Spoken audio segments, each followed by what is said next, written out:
I'm not talking personality. Yeah, but I'm saying to you, don't let's speak the brave. We all acknowledge that. You got my name, so I'm not denouncing. Okay, you want to talk policy? I'm talking policy. You want to talk policy?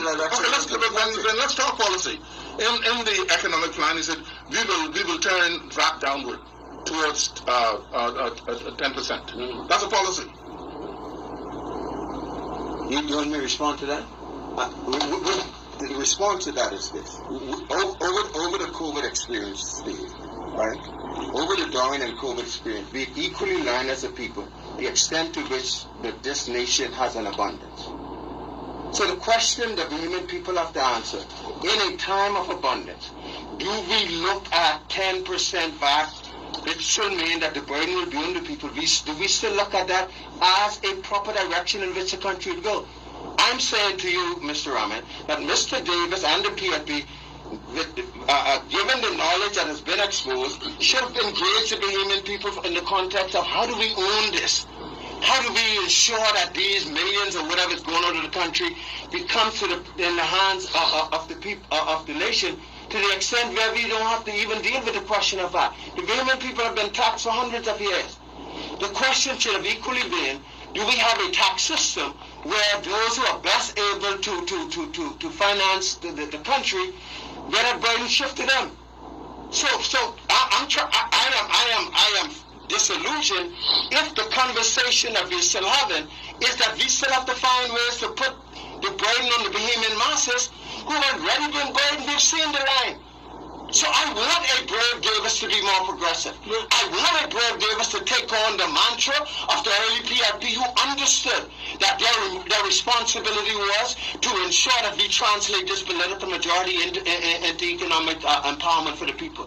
Well, that's what Pinland envisioned. Yeah. I don't get the sense that we're discussing that we are really taking this nation progressively. Well, the platform is being written now, and that's what you run on. You run on the platform, and that's being prepared. I'm saying to you, you mentioned the difference between policy. I'm saying to you, Mr. Rahman, that given what we now know, right, why couldn't the PRP take a greater leap towards the empowerment of its people by dealing with the things that we can relieve the tax burden, not reduce it to some 2%? Why are we not discussing, if they meant it to be different, why are we not discussing that the tax system would reflect, those who are best able to pay? Sometimes you have to approach things with caution. When the PRP did what they did on the policy statements that Dr.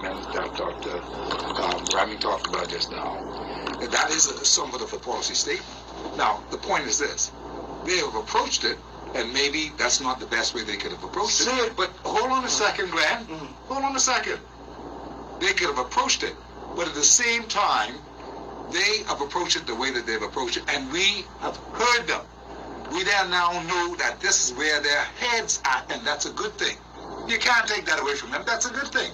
So at the end of the day, while you may say that they could have approached it a better way, and they could really jump off and do more things all at once, I can agree with you, but you see, that's how they approached it.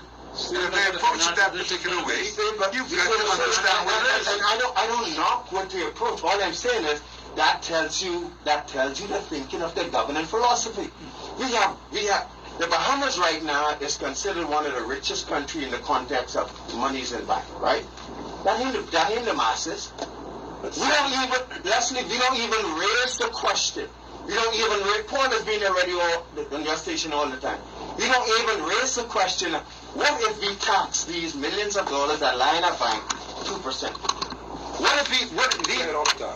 But see, the point I'm making is, if we were to even go down that road, nobody is saying to deprive that, if we were to even go down that road, then I could say that the government understands the dilemma of the country and is prepared to shift its tax policy to those who are able to pay it. We have billions of dollars or trillions of dollars sitting up on our bank. 1% of that, people believe can make a difference. We have all sorts of stuff coming in and out of this country. 2% or 3% of what comes out of this. I have a cousin who lives in Fort Lauderdale, for an example. When the cruise boat, when people bring fishing tours over here, they have under legislation what they call 4% tax for crews that originate out of Fort Lauderdale. Those monies are not even collected. So the question the PLP and every other government have to ask in the context of this renewal to the Bahamian people is, do we still put the burden on the backs of ordinary people who cannot afford to pay it anymore, or do we find other means to shift in which the country can I fight? believe that all of us are of the same view that we have to find other ways and means of doing things. There's no question about that in my mind. I speak for myself. On my mind, there's no question about that. But I'm saying to you, Glenn, and you've got to understand this, every party that you see is now jumping around wanting to be in charge and run the show.